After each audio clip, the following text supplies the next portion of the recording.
Vamos a comentar un poco algunas aplicaciones de la estimación de temperatura superficial de cuerpos de agua y cómo es la metodología para hacerlo desde una plataforma satelital.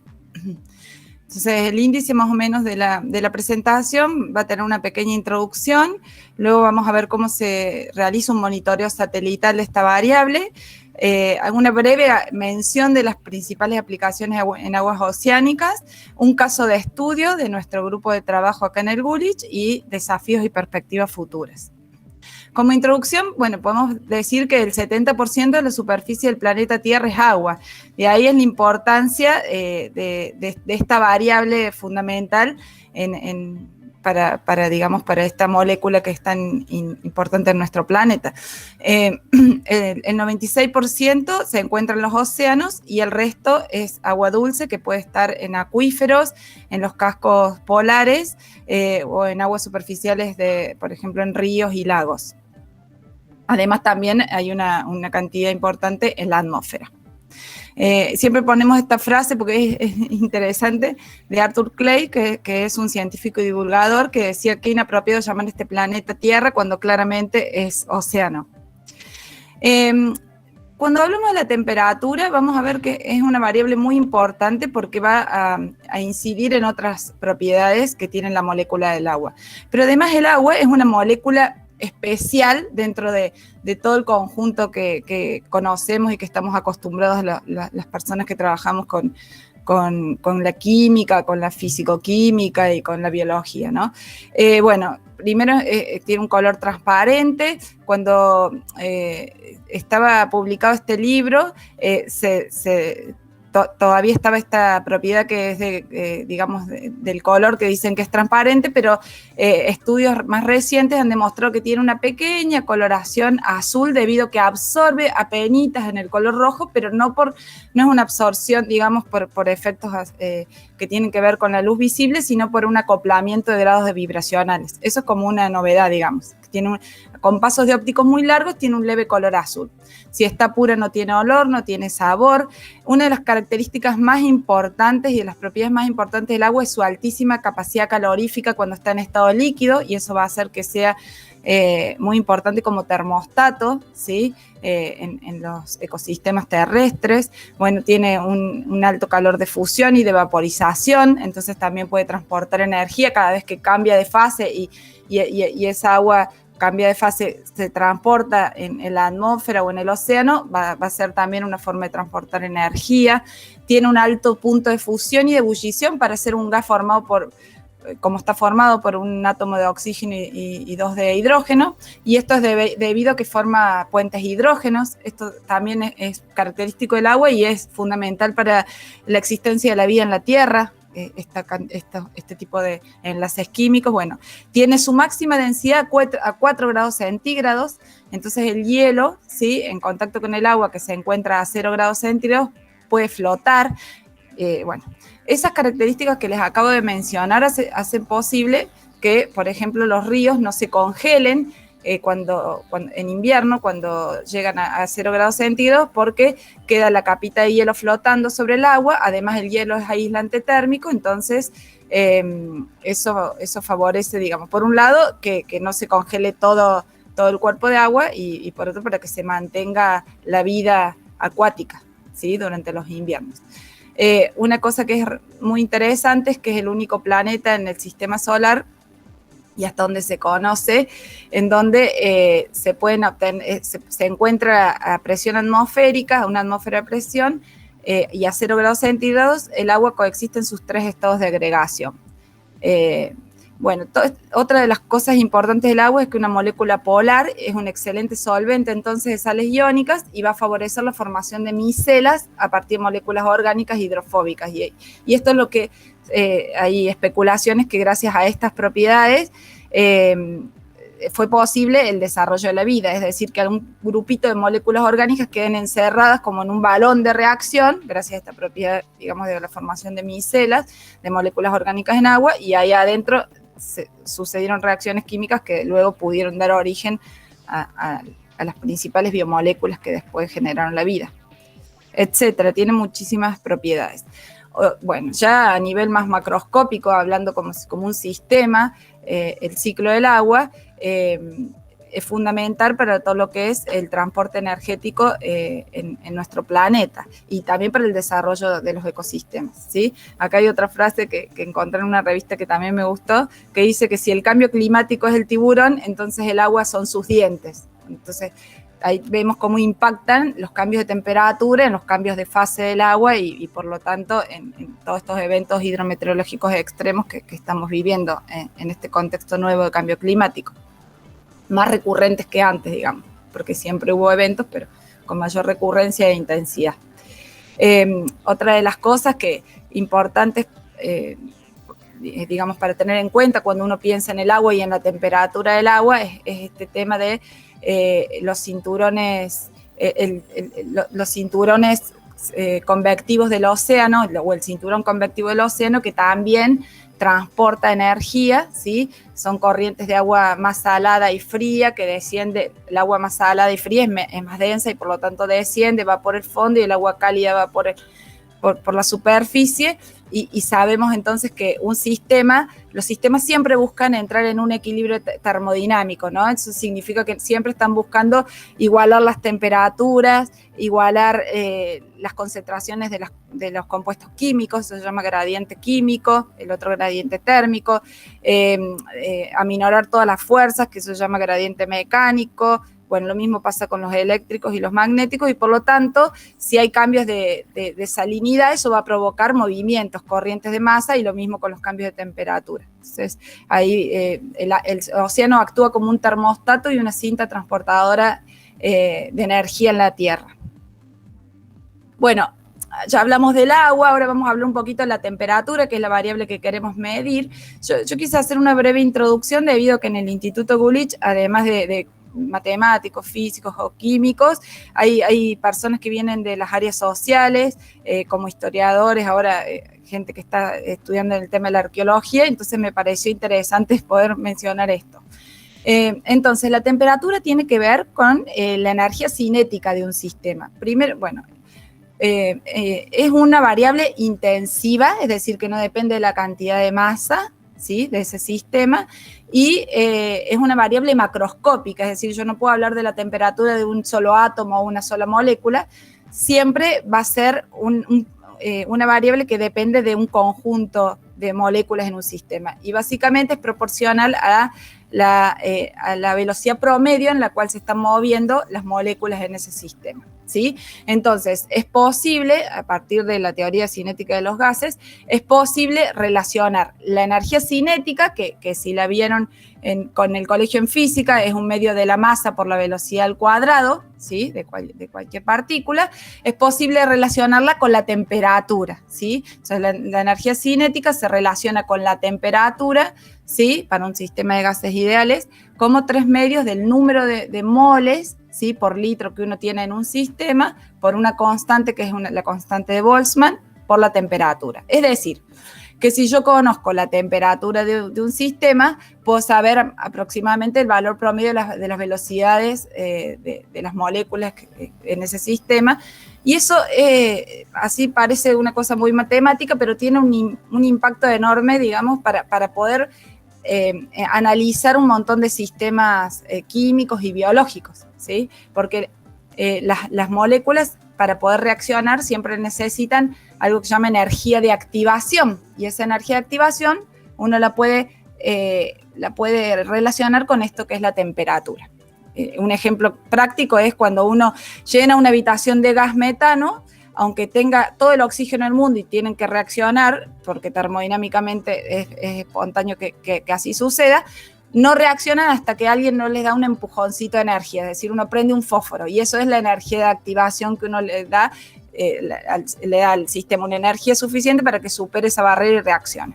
Por eso es tan importante la temperatura térmica, porque va a influir muchísimo en qué productos van a poder aparecer nuevos en un sistema, y además va a influir en el estado de equilibrio de esos productos cuando hablamos de la termodinámica. Y acá entonces tenemos una distribución para que ustedes vean. Uno tiene acá la velocidad promedio en la que se mueven las moléculas en un sistema y el número de partículas, Y entonces, si el sistema, para la misma cantidad de partículas, está en 100 grados Kelvin, tiene una velocidad menor, ¿sí? Promedio menor.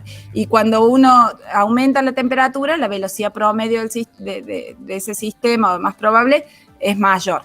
Siempre hay algún grupito de moléculas que tienen velocidades más altas. Esas son las que, por ejemplo, en estado líquido serían las que se escapan para después irse al estado vapor, ¿sí? Y eso tiene que ver con algo que vamos a ver después, de por qué los océanos tienen la capita superficial, que se llama la piel del océano, digamos, un poquito más fría que el resto, porque siempre las moléculas que están como en la superficie, que tienen más energía cinética, son las que se van, y al irse las de más velocidad, esto se corre a temperaturas un poquito más bajas. Es como igual el mecanismo de refrigeración nuestro de la piel, ¿sí? Cuando tenemos moléculas, cuando tenemos mojada la piel, las moléculas que tienen más velocidad se van a la fase vapor, y entonces ahora la proporción de velocidad cambia un poquitito, de velocidad promedio, y se enfría el líquido en nuestra piel. Es nuestro mecanismo de refrigeración. Bueno, no me quiero ir por las ramas. Entonces, la temperatura es un factor importante considerar al evaluar la calidad del agua, ¿sí? Porque además influye en otros parámetros, influye en la salinidad, porque la solubilidad de las sales depende de la temperatura, influye en cualquier gas disuelto, particularmente en el oxígeno. Mientras más temperatura, menos oxígeno disuelto, ¿sí? Por eso los deportistas a veces se ponen en agua fría, en piletas con hielo, pues se les aumenta la disolución de oxígeno en la sangre a menor temperatura. Bueno, influye en la toxicidad de algunos compuestos, porque pueden generar, digamos, algunas reacciones adversas, influye en el pH, en la concentración de dióxido de carbono, etc. Por otro lado, también influye en los organismos vivos. Acá hay un gráfico en donde tenemos la temperatura y las velocidades de fotosíntesis para diferentes especies de algas, y vemos que la temperatura óptima para diferentes especies de algas es distinta. Entonces, cambiando la temperatura de un cuerpo de agua, podemos ver que podemos favorecer la proliferación de un tipo o de otro tipo de algas, ¿sí? Por eso es importante conocer esta variable para nosotros. Bien, entonces, ¿cómo se mide desde el satélite esta variable que es la temperatura? Para eso se utiliza una ecuación de la física, que es la ley de Planck, y el concepto de la emisión de cuerpo negro. ¿Qué es? Todo cuerpo que está en equilibrio térmico a una dada temperatura emite radiación en un rango de longitudes de onda, ¿sí? Además va a presentar un máximo, y ese máximo, ¿sí? Tiene que ver con la temperatura a la cual está ese sistema. Entonces acá podemos ver un cuerpo que está a 6.000 grados Kelvin, va a tener este espectro de emisión. El Sol, que está aproximadamente, bueno, el Sol 5.800 por ahí, tiene este espectro de emisión con el máximo en el visible y en el ultravioleta, mientras que la Tierra, que está aproximadamente a 300 grados Kelvin, tiene este espectro de emisión. Fíjense que no emite en el visible, sino que en el infrarrojo, y principalmente en el infrarrojo térmico, del orden de las 10 micras, con un máximo entre 10 y 20 micras. ¿Sí? Entonces, ese espectro de emisión va a depender de, obviamente va a ser diferente a distintas frecuencias, y va a depender principalmente de la temperatura a la cual está ese cuerpo. Bueno, acá están, esta es la ecuación de Planck, y la C es la velocidad de la luz, la H es la constante de Planck, B es la frecuencia, ¿sí?, de la radiación, y T es la temperatura, y K la constante de Boltzmann, que en una filmina anterior la tenemos como R, que se usa para cuando uno habla en moles, y K cuando uno habla más en fotones o cosas más chiquititas, en átomos o moléculas. Bien, la temperatura de brillo se despeja de la ecuación de Planck anterior, ¿sí?, que teníamos, se despeja y se obtiene esto, ¿sí?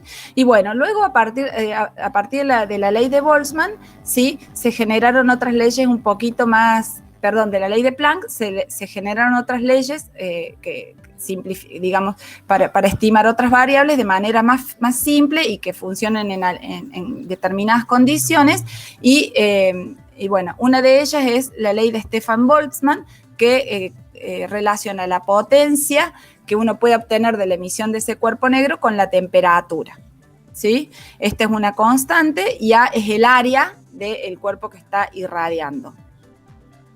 De esto, lo interesante es que uno, si considera, digamos, un cuerpo negro perfecto, uno va a poder estimar a partir de la potencia o a partir de la temperatura exactamente la potencia esperada. Pero se observó que en realidad ningún cuerpo negro es perfecto, ¿sí?, sino que no emite toda la potencia que uno esperaría a esa dada temperatura. Entonces, primero se define un cuerpo gris como un cuerpo negro imperfecto, ¿sí? ¿Qué quiere decir? Que la relación entre la radiación térmica de un cuerpo gris y la radiación térmica de un cuerpo negro a la misma temperatura se denomina emisividad, ¿sí? Y se puede decir que la temperatura de brillo es igual a la emisividad por la temperatura real que va a tener ese cuerpo. ¿De qué depende este factor emisividad que va entre 0 y 1 y en realidad lo que está haciendo es achicar esa temperatura de brillo? Va a depender de la geometría de la superficie radiativa, de sus propiedades físico-químicas y de la longitud de onda. Entonces, la observación desde el espacio del espectro de emisión del planeta Tierra se realiza en el rango de longitud de onda del infrarrojo, SWIR y térmico, ¿sí? Es recomendable la elección en zonas de ventanas atmosféricas, ¿sí? Además, uno puede, a partir de esta ley de Planck, uno puede estimar la temperatura superficial midiendo en este rango desde el espacio y modelando el planeta Tierra como un cuerpo gris, teniendo en cuenta la absorción y la emisión de la atmósfera también, porque también la atmósfera es una masa de cosas, digamos, aunque sea gaseosa, va a tener una alta temperatura, va a emitir y va a absorber radiación. En el caso del agua es necesario conocer la emisividad, la dependencia de esta con la longitud de onda a la cual se mide la emisión para calcular la temperatura del espacio. Acá estamos viendo que justo cerca de 4 micras y entre 10 y 12 micras hay ventanas atmosféricas en donde uno puede medir la radiación, aunque vamos a ver que la atmósfera no es del todo transparente, la radiación, digamos, térmica, ¿no? Entonces, ¿qué características tiene el agua? Bueno, el agua de lagos y océanos es un buen blanco para realizar validaciones en el rango térmico, es decir, que las agencias espaciales no solo usan, digamos, utilizan el agua no solo para estudiarla, sino también como blanco para calibrar después los productos de superficie, de temperatura de superficie, ¿sí? Calibran con el agua, aunque después sean aplicados en la Tierra, porque tiene muy buenas propiedades. ¿Qué propiedades? Tiene una emisividad bien conocida en el rango espectral de detección, ¿sí? Acá tienen entonces ustedes la emisividad en función de la longitud de onda para el agua, se ve que es bastante constante, es cercana a 1, ¿sí? Uno puede tener muchos píxeles en un blanco en el océano o en un lago, aparte es homogénea, no es como a lo mejor una vegetación que tiene ramas, hojas, etcétera, y tiene estabilidad térmica por su alta capacidad calorífica que dijimos que tenía el agua, libera el calor lentamente, entonces cambia muy lentamente la temperatura, y eso es bueno para poder medir. Bien. Recién comentábamos entonces que la temperatura de un sistema depende del promedio de las moléculas, de la velocidad a la cual se están moviendo las moléculas en ese sistema, ¿sí? Y dijimos, por ejemplo, que en la piel, cuando nosotros tenemos un líquido, tenemos agua en nuestra piel y hay viento, nos da frío porque las moléculas de más energía cinética se escapan y se enfría apenitas esa película líquida que tenemos, ¿no? Que se le quitamos energía cinética y todo el sistema se enfría. Bueno, la temperatura del océano, de la superficie del océano, la que está muy, muy pegadita a la atmósfera en contacto con el viento, le va a estar ocurriendo eso, va a estar a una temperatura penitas más baja que unas micras más abajo o unos milímetros más abajo. Si está bien mezclada el cuerpo de agua, ¿no es cierto? Digamos, eso es otro tema ya, cuán mezclado está el cuerpo de agua para abajo para saber si es homogéneo o no el perfil de temperatura. Pero eso se llama, esa pequeña superficie de agua se llama la temperatura superficial de piel del océano, ¿sí? Entonces es interesante saber que cuando uno mide en infrarrojo, lo que uno está midiendo son unos pocos micrones, ¿sí? Justamente está midiendo la piel, la temperatura de piel del océano. En cambio, cuando uno mide en microondas, que también desde el microondas uno puede estimar temperatura de brillo y calcular la temperatura de ese cuerpo de agua. Esta llega hasta el orden de los milímetros y se dice que mide ya un poquito más, que se llama subskin, ¿sí? Que hay una diferencia un poquito más grande. La temperatura de la piel tiene una diferencia entre 0,1 y 1 grado Kelvin, con lo que hay un poco más abajo. La de subskin puede tener una diferencia un poquitito más grande. Entonces también hay que tener cuidado cuando uno compara digamos, temperaturas derivadas de diversos sensores y uno está haciendo las calibraciones, tiene que tener en cuenta esas cosas. Entonces, generalmente para trabajar con datos de temperatura superficial del agua, a partir de monitoreo, se pueden utilizar dos tipos de productos. Los L1, que son la radianza al tope de atmósfera, o los L2, que es la temperatura de superficie, ¿sí? Que ya está corregida por efectos atmosféricos. En esta es muy común usar los productos de MODIS, de LST de MODIS. Ahora han lanzado recién en noviembre del año pasado uno nuevo de Landsat, L2 de Landsat, lo cual es una revolución porque a veces era complicado hacer las correcciones y derivar los datos de temperatura. O sea, no era difícil, pero había que ponerse, no era tan trivial como por ahí otros cálculos. Entonces, los L1, que son de radianza al tope de la atmósfera, el usuario, ¿sí?, lo tiene que convertir a datos de energía y temperatura de brillo mediante las ecuaciones y constantes de calibración distribuidas por el proveedor.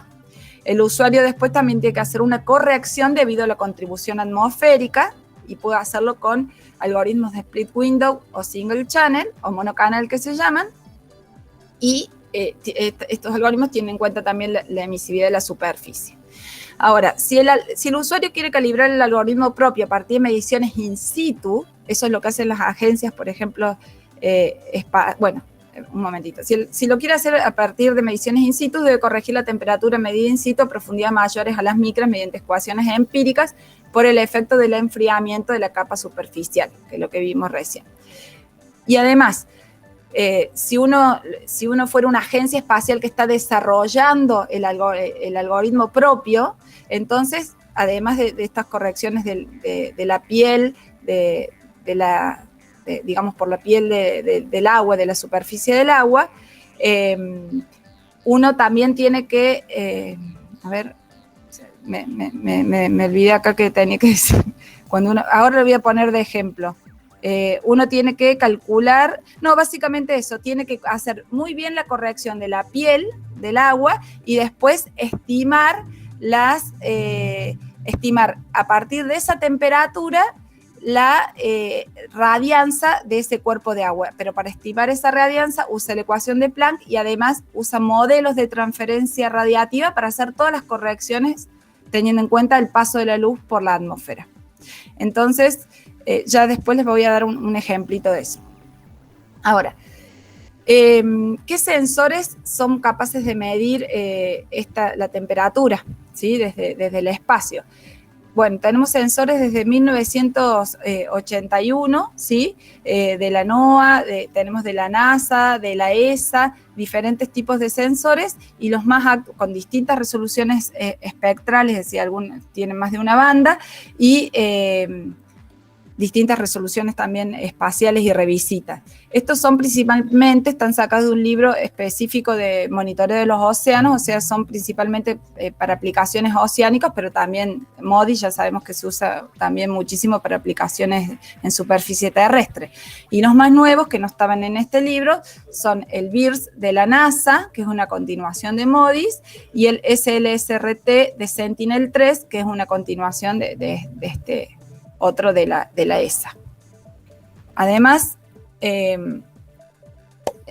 si queremos ver cómo son estos sensores en revisita y resolución espacial, dentro de los más utilizados, acá está el sensor, digamos, el satélite Aster, ¿sí?, que tiene 5 bandas térmicas y una revisita de 16 días y una resolución espacial de 90 metros. El satélite Terra y el satélite Aqua, que tiene una resolución de 1 kilómetro, ¿sí?, espacial, una revisita de 1 o 2 días.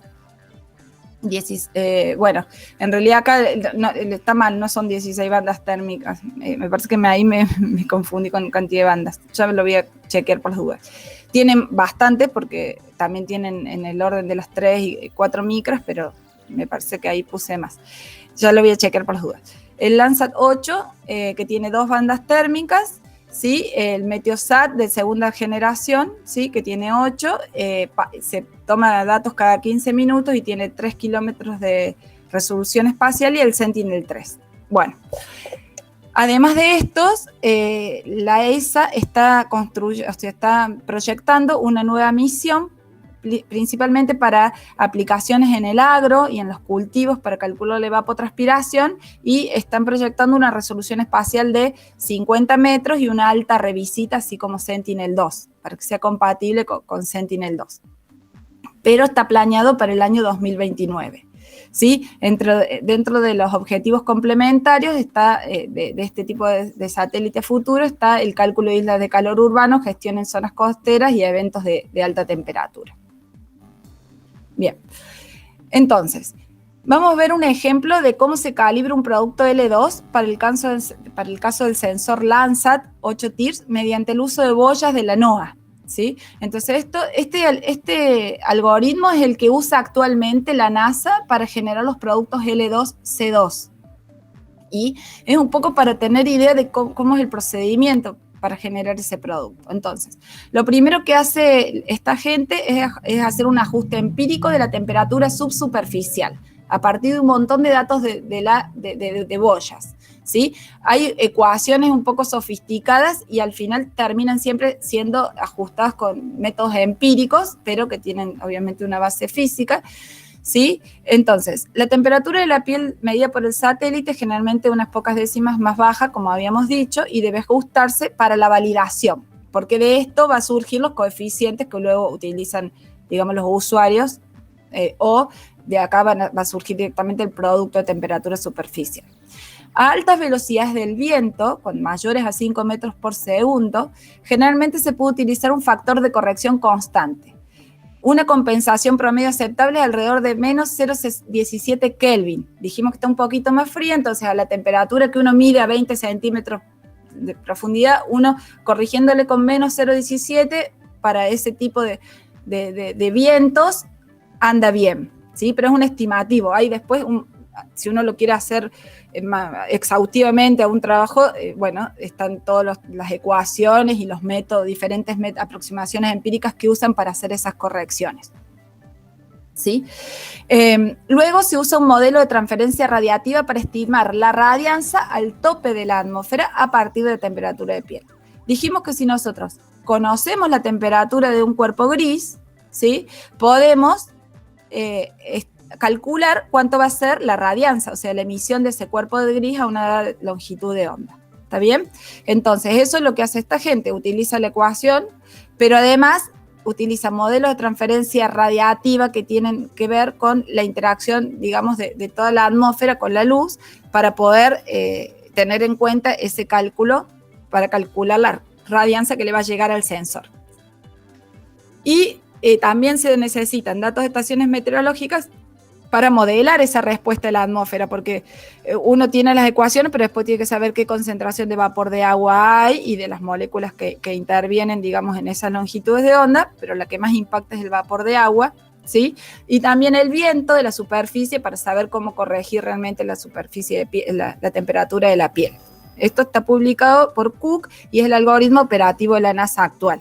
Entonces, para tener una idea, calculan la radianza que le llega al tope de la atmósfera, ¿sí? Teniendo en cuenta la emisividad del agua a esa temperatura, ¿sí? Esta que yo hice el circulito ahí es la radianza espectral derivada de la ley de Planck, pero la gente lo calcula eso a partir de las boyas que han medido temperatura en el agua, corregida por este efecto para llegar a la temperatura de piel. Entonces esto lo calculan a partir de mediciones in situ. ¿Sí? Y luego tienen en cuenta el aporte de la reflexión por parte del agua, que es 1 menos la emisividad, que tiene que ver, también toman como la emisividad igual a la absorción, entonces esto es reflectancia, lo que refleja el agua, ¿sí? Por lo que le llega desde la atmósfera y también lo que sube en todo el paso por la atmósfera. O sea, LD y LU tienen que ver con las componentes atmosféricas y esto lo calculan con un modelo de transferencia radiactiva con un software que se llama MODTRAN. O sea, las ecuaciones son una y después hay modelos, hay software que resuelven esas ecuaciones. El MODTRAN es el que más se usa mucho en este tema de cálculos de temperatura superficial, pero no es libre. Y luego lo ajustan por la respuesta realmente que va a tener el sensor a esa longitud de onda. Entonces, por eso esta es una función que depende de la construcción de ese sensor. Se usa siempre que uno quiere modelar, digamos, una radianza, y se divide por esa función de respuesta del sensor. Bueno, acá tiene que ver con la transmitancia de la atmósfera, el tau, y la emisividad del agua, como dijimos.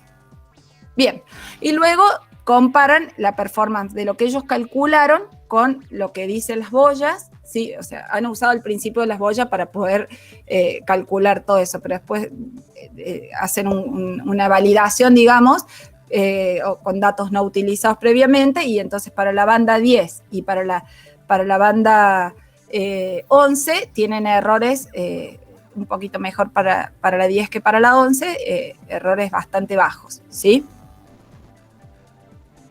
Bien, menores al Kelvin, digamos. Ahora, ese es uno de los métodos. Otro de los, un método que casi nadie usa porque no tenemos tanto acceso a las boyas. Una de las cosas que más se usaban antes de que haya productos de nivel 2, que ya es de temperatura superficial, son los algoritmos de monocanal o los algoritmos de split window. Hay dos tipos, ¿no? Ahora yo les muestro solo un ejemplo del split window como para que tengan una idea cuando lo vean. Entonces, basado en este trabajo del 2020 que lo automatizaron en Google Earth Engine, me parece, este trabajo, al algoritmo. Bueno, este es un algoritmo semiempírico mediante el cual uno toma como entrada datos de radianza superficial, ¿sí? a tope de la atmósfera, y son productos de nivel L1, y a partir de esta se calcula la temperatura de emisión, ¿sí? del cuerpo gris, que sería la de la Tierra, la temperatura de brillo. Para eso se utiliza la función de calibración del sensor, ¿sí? Para la banda 10 y para la banda 11 tenemos la constante K1, la constante K2, y el SVS es la radianza, ¿sí? Superficial que viene en los datos del producto. Además, vamos a necesitar la emisividad del agua en la banda 10, que es a 10,9 micras, y la emisividad del agua en la banda 11, que es a 12 micras, que son 0,99 y 0,98 respectivamente. Entonces, el algoritmo de split window está desarrollado, como se mencionó anteriormente, en base a una fórmula con coeficientes empíricos ajustados, ¿sí? para estimar la temperatura superficial, teniendo en cuenta la emisividad del blanco, que es la emisividad del agua en ambas longitudes de onda, y el vapor de agua. ¿Cómo se tiene en cuenta el vapor de agua de la atmósfera? A partir de estos coeficientes, estos 8 coeficientes, ¿sí? En donde para distintas concentraciones de vapor de agua en la atmósfera tenemos distintos valores desde B0 hasta B7, ¿sí? Y acá están los errores asociados a cada una de estas concentraciones o rangos de vapor de agua, y se ve que el error es grande cuando tenemos rangos de vapor de agua más grandes, ¿sí? 0,93 cuando ya tenemos de 5 a 6,3 gramos por centímetro cuadrado en la atmósfera, ¿tá? Entonces, donde E es el promedio, ¿sí? de las emisividades, y delta E es la emisividad en la banda 11 menos la emisividad en la banda 10. Esta propuesta ha sido realizada por Du et al. En 2015 y es una de las más utilizadas en bibliografía. También se pueden encontrar otros algoritmos similares con otros coeficientes, ¿sí? de split window. Y ahora vamos a ir a las aplicaciones, ¿sí? más importantes. Entonces, las aplicaciones en aguas oceánicas de detección de temperatura de superficie, una de las más comunes es en el océano es detección de anomalías en el Pacífico ecuatorial, ¿sí? para detectar el fenómeno del niño o de la niña, ¿sí? Entonces, acá tenemos una zona en el Pacífico ecuatorial. Tenemos diferentes zonas que han establecido los meteorólogos para determinar la incidencia de este fenómeno, pero una de las más utilizadas es esta que se llama 3.3, que se encuentra en más o menos 5 grados de latitud y entre menos 170 y 120 grados de longitud, ¿sí? Se considera la ocurrencia del fenómeno del Niño cuando la temperatura media en esta región 3.4 supera, ¿sí?, el valor de 0,5 grados, ¿sí?, referido a una media histórica, pero además lo supera durante 3 meses seguidos. O sea, durante 3 meses hay una anomalía positiva de la temperatura en esa zona, que es la 3.4, y si uno lo detecta, estamos en presencia del fenómeno El Niño. Son aparte promedios trimestrales, ¿no? 3 meses promedio, 3 meses promedio, ya van a ver cómo es. Entonces, en función, eso tiene que ver con vientos alisios, ¿sí? Entonces, tenemos un patrón normal cuando los vientos ecuatoriales apilan aguas más calientes hacia el oeste y el agua fría aflora en las costas de Sudamérica. Tenemos un fenómeno del Niño, ¿sí?, porque cuando se genera esto como una pileta de agua caliente, ¿sí?, y se desplaza hacia el centro del Pacífico ecuatorial. Y un fenómeno de la Niña cuando ocurre lo inverso, ¿sí? Y esto se va a ver como anomalías en esa región de temperaturas. Y acá en el Servicio Meteorológico de Estados Unidos, que depende de la NOAA, uno puede ver para distintos años, ¿ven? Esto quiere decir diciembre, enero, febrero, en esa zona, ese índice ONI, ¿sí?, en esa zona que vimos 3.4 del Pacífico, cómo son las anomalías de las temperaturas, cuando son rojos el Niño, cuando son azules son la Niña, ¿sí? Y bueno, eso es como para ver cómo se calcula y para ver cómo podemos detectar o qué tipo de productos se utiliza. Acá tenemos un ejemplo, ¿sí?, de productos L3 distribuido por la NASA. Estos productos ya no son L2, sino que son N3, que es una variable geofísica ya promediada en el tiempo y en el espacio. Tiene 4 kilómetros de resolución espacial y una cobertura global. Es interesante este producto de la NASA, de MODIS, digamos, porque no está medido en las bandas típicas, que es alrededor de las 10 micras, sino está medido en las 4 micras, por eso se utilizan los datos nocturnos para evitar el reflejo del sol, ¿sí?, porque 4 micras todavía refleja un poquito de energía incidente del sol, y tiene una alta sensibilidad a la temperatura y menor interferencia atmosférica. Se usan estos datos digamos, nocturnos de temperatura superficial del océano medido alrededor de las 4 micras. Bien, y esto es un ejemplo para lo que lo utilizamos nosotros para generar un práctico, inspirado también en un práctico de una materia que era de teleobservación de aguas marinas y costeras, que lo había dado la profesora Silvia Romero, en el cual descargamos datos de la NASA y usamos un programa que se llamaba SIVAS. Bueno, esto es una adaptación de ese práctico para calcular nosotros mismos las anomalías, generar ese lugarcito del índice ONI para digamos, los alumnos lo generan al vector, pueden descargar toda la información de la página de la NASA, hacer los cálculos de la climatología y después calcular el índice ONI, ¿sí?, de una manera simple. Después, así como uno lo usó para un práctico, uno realmente podría estudiar anomalías en el océano con este producto de una manera muy, digamos, simple. Bien, y por último, entonces, les quería dar algunas aplicaciones que estamos trabajando en nuestro grupo. Entonces, vamos a hacer un análisis de caso, que es un análisis espaciotemporal de la temperatura superficial del agua en un embalse y su relación con la calidad. Este trabajo fue desarrollado por todo este grupo que estamos viendo acá y se fue presentado en el IGARS hace poquito, en julio, en el IGARS 2021, y forma parte de un proyecto en el cual Marcelo es el director por la parte argentina, que se llama EOExposure, y por el cual Alba Germán pudo irse 6 meses a Bélgica, y bueno, y también Juan Argañarás estaba dentro del proyecto, pero bueno, lo agarró la pandemia. Además, contamos con la colaboración de Matías Borancea, que él tiene experiencia en el tema de temperaturas de agua, Maximiliano Burgos Pachi, que nos va a colaborar en adelante con el tema de la emisividad que queremos medir, Lino Saunders de Carvalho, que estamos también colaborando con él en tema de calidad del agua, y Mijal Gimoni. Bueno, Juliana y Alba son del grupo nuestro, digamos, de acá, y Marce es nuestro director, y Mariana Roque es del APRI, es el ente de Administración Provincial de Recursos Hídricos, y ellos nos dan datos de temperatura. A veces nosotros vamos a monitorear, pero ellos tienen una base más grande de datos. Bien, ¿qué nos motivó para estudiar? Bueno, como yo les había comentado más adelante, la temperatura superficial del agua influye en la mayoría de las propiedades físicas, químicas y biológicas de estos cuerpos de agua.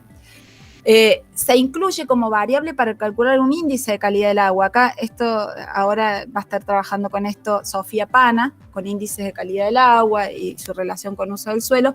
Y dentro del índice de calidad del agua está la temperatura como una variable importante.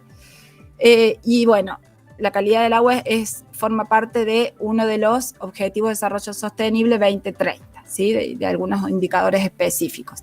Y esto es lo que yo les comentaba de la energía de activación. Uno tiene un sistema, pensemos en un sistema químico cualquiera, todos estamos formados por átomos y moléculas, entonces tenemos reactivos, tenemos los productos, pero para que choquen y den reacción, necesitan una determinada energía que se llama energía de activación.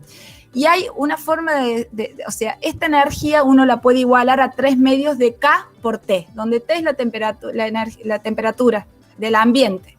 Entonces, cambiando la temperatura del ambiente, uno lo que hace es puede hacer que los sistemas superen o no una barrera de activación y reaccionen o no. Por eso, modificando la temperatura ambiental, las moléculas pueden lograr la energía de activación para reaccionar y también para encontrar nuevos estados de equilibrio. Y ese es el tema tan grave del cambio climático, entre otras cosas, a lo mejor más de hidrología, pero desde la química o físico-química, por ahí es lo que llama la atención. Los lagos, además, son centinelas del cambio climático, hay bastantes trabajos que ya lo están mostrando. Es una variable clave porque impacta en la estratificación térmica del agua, ¿sí? O sea, hace que las aguas calientes de un lago profundo no se puedan mezclar con las de abajo por un efecto que se llama de estratificación térmica. Impacta en la ocurrencia de floraciones de algas. La estratificación térmica y la ocurrencia de floraciones impacta en esto de que no llega oxígeno desde arriba de la atmósfera y se consuma a tasas grandes en el fondo y se genera hipoxia. Y también impacta en la concentración de gases disueltos. Un ejemplo también es la mayor, a mayor temperatura, menor oxígeno disuelto. ¿Sí? Por otro lado, nosotros en este trabajo era importante porque se puede pensar en como entrada en modelos de riesgo, ¿sí? Que en un futuro esto va a estar haciendo Alba. Y el objetivo entonces de este trabajo era proponer un método válido para realizar mediciones precisas de temperatura superficial del espacio mediante las imágenes Landsat 8 TIRS y datos in situ. Al principio, cuando empezamos este trabajo, pensábamos calcularlo con metodología como les mostré antes, y en el momento que lo estuvimos trabajando ya aparecieron los productos L2. Bueno, la zona de estudio es el embalse San Roque, ¿sí? Fue el embalse más antiguo en su momento, de la Argentina, y además en su momento fue el más grande lago artificial del mundo, y abastece de agua potable a la ciudad de Córdoba o al 70% de la ciudad de Córdoba. Con respecto a la variable de temperatura, hay un hecho interesante en este embalse que tiene un sistema de aireación artificial instalado. Justamente ese sistema de aireación artificial es para romper, que está en esta zona donde antes había mucha proliferación de algas.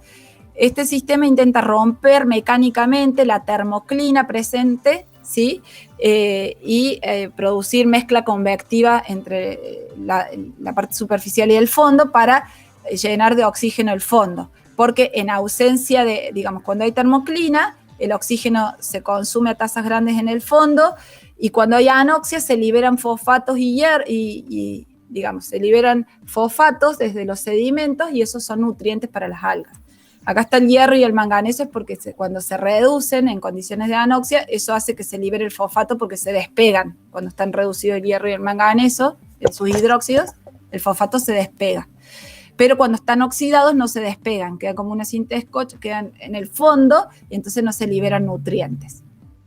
Para eso instalaron el sistema de aireación artificial, que vimos que tiene un efecto localizado, que Alba hace poquito le aceptaron un trabajo, estuvo también analizando este efecto y bueno, Antenucci lo había propuesto al sistema como algo viable en 2003 y bueno, yo también en la tesis de maestría estuve trabajando con esto para recursos hídricos. Bien, acá vemos el sistema de instalación del aireador artificial.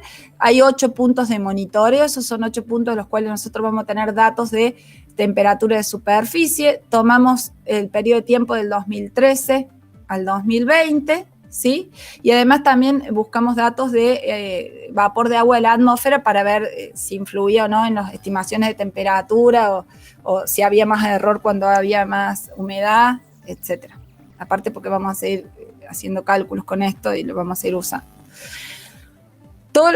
Para ello nosotros usamos todos los datos de Landsat del nivel 2, colección 2, que son nuevos, ¿sí? Para el periodo 2013-2020.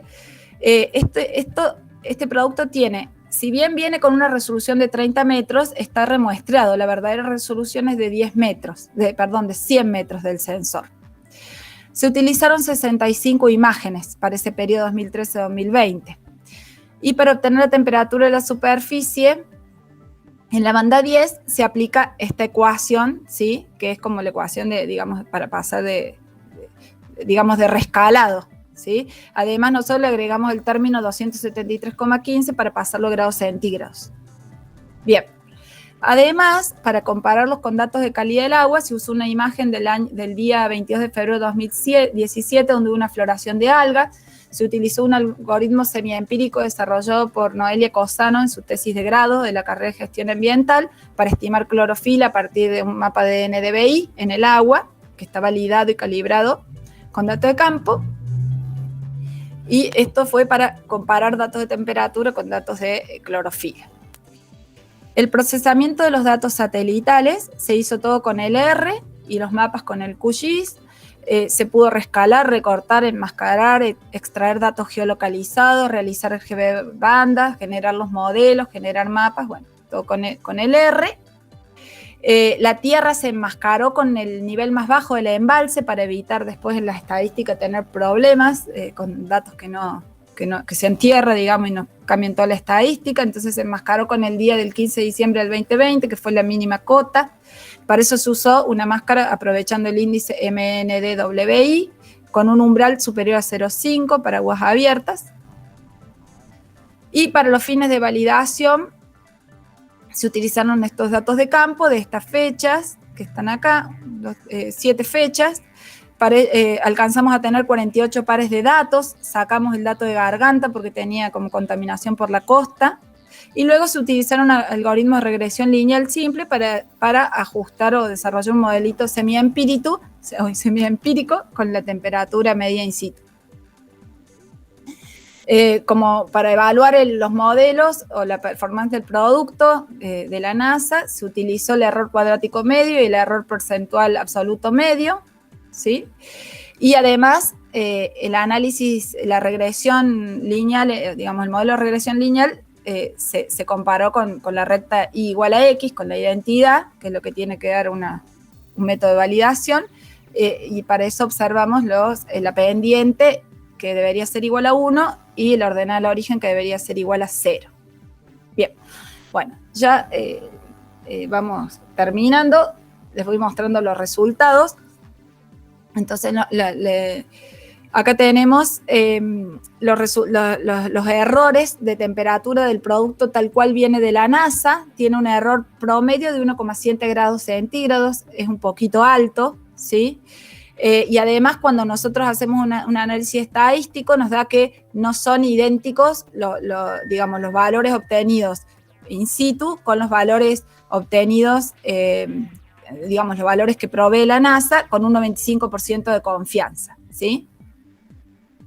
Entonces, decidimos ajustar un poquito mejor este algoritmo, este producto de la NASA, haciendo un modelo propio para nosotros semiempírico. Nosotros no ajustamos esto de la piel de la temperatura de piel, pero vimos que para vientos de 5 metros sobre segundo es aproximadamente 0,17 grados, así que bueno, eso se puede hacer a futuro, esa corrección. Acá tenemos el grupo, usamos el 65% de los datos para generar el modelo, el 35% para el grupo control, y acá tenemos la recta identidad igual a X, que es la roja, y la del modelo, cómo ajustan, digamos, los datos modelados versus los datos in situ, y vemos que estadísticamente la recta negra y la roja son iguales en un 95%, y esto lo vemos con los intervalos de confianza de la ordenada al origen y del coeficiente, que debería ser 1. El intervalo este contiene el 1, el intervalo este contiene el 0. Entonces está validado. Así se valida en un laboratorio químico si uno tuviera 2 termómetros. Quiere validar uno usando el otro como dato verdadero, lo haría así. Bueno, comportamiento entonces temporal. Acá vemos la serie temporal del sitio centro, y los datos rojos son las mediciones in situ y los negros son los sacados del satélite. Se ve claramente el comportamiento periódico de este sistema. Esto no tiene ningún modelado, simplemente una interpolación lineal entre los puntos, así que se ve medio feo, pero se ve el comportamiento bien periódico, una amplitud térmica de 20 grados promedio, que está de acuerdo con una región semiárida.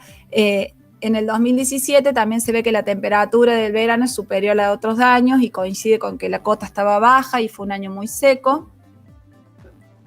Y luego hicimos un análisis del comportamiento espacial. Entonces tenemos, el comportamiento espacial en verano. Analizamos el mapa, estos son alrededor de 30 mapas hay para cada estación.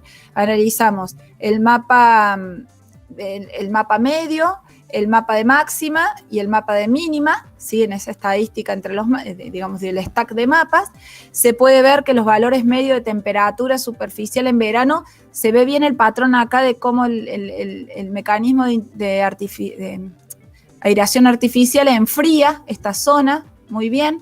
Acá en los máximos valores, en verano, se ve un patrón muy similar a lo que nosotros estamos acostumbrados a ver cuando hay floraciones de algas. Justo Alba estuvo trabajando con análisis de clorofila y veíamos este patrón en los mapas de ella, de clorofila, y bueno, cuando lo vimos en temperatura vimos que son el mismo patrón, así que eso es novedoso. Y en invierno, bueno, la parte más fría es la parte más profunda, está de acuerdo con la parte batimétrica. Por otro lado, en el invierno, ¿sí?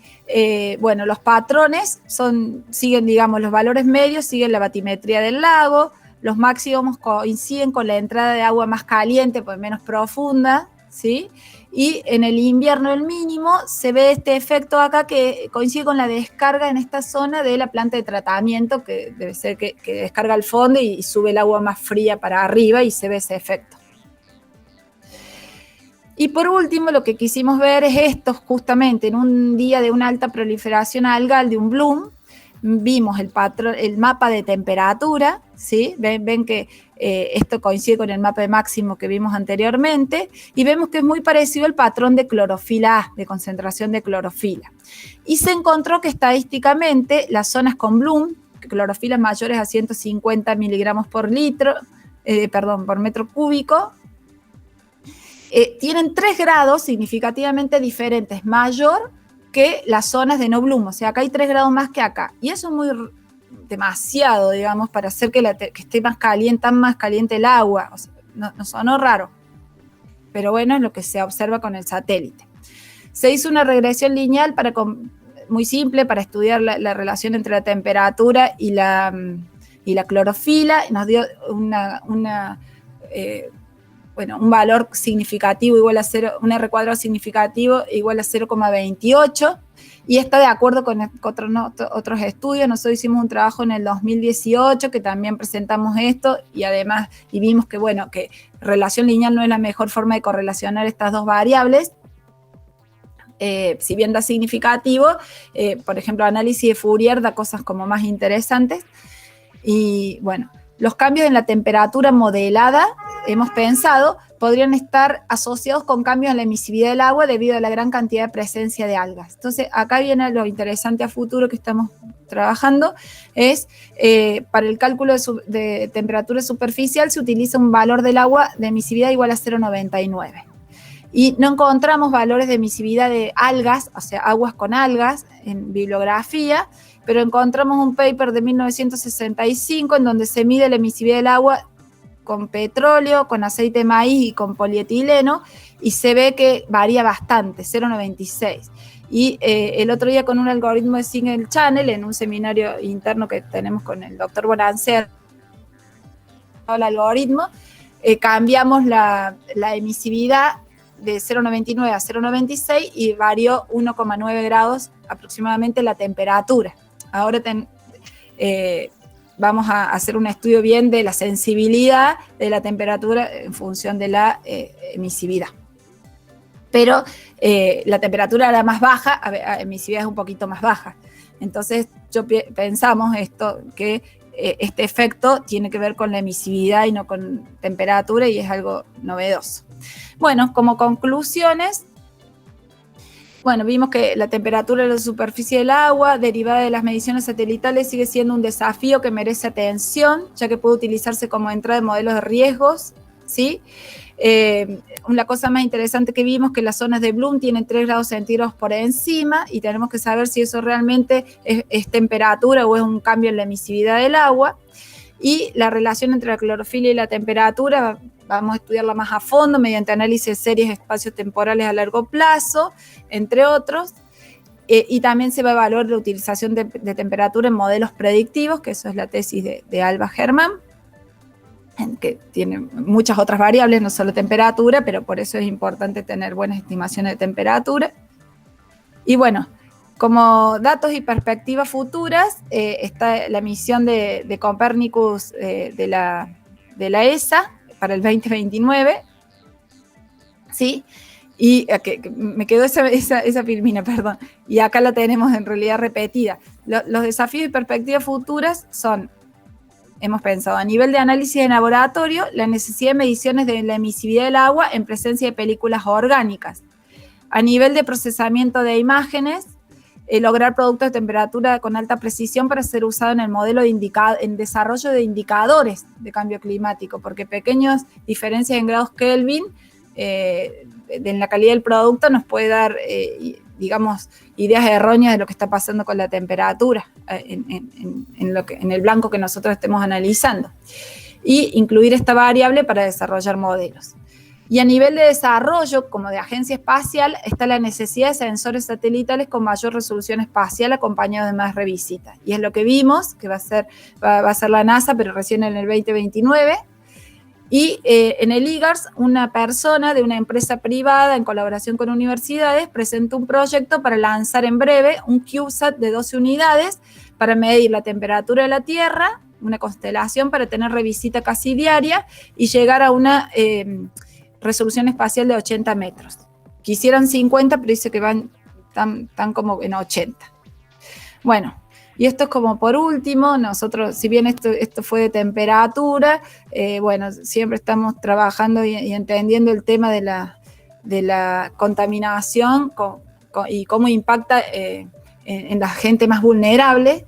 Esta es una imagen de un cuadro de Antonio Berni de 1961 del Riachuelo, y está similar hoy en día a lo que estaba en aquella época, ¿sí? 60 años después. Y cómo la tecnología satelital nos ayuda a visibilizar los problemas y a abordar estos objetivos que tenemos acá. Y nuestro grupo de trabajo, es el director Marcelo Cabuso, nuestro director, estamos trabajando, Alba está haciendo su tesis de doctorado en contaminación algal, digamos, en desarrollo de predicción de Bloom de algas, Julián en contaminación de nieve, y Sofía, que es geógrafa, va a estudiar el tema de contaminación de ríos, cómo impacta el hombre en el río y el río en el hombre cuando está contaminado.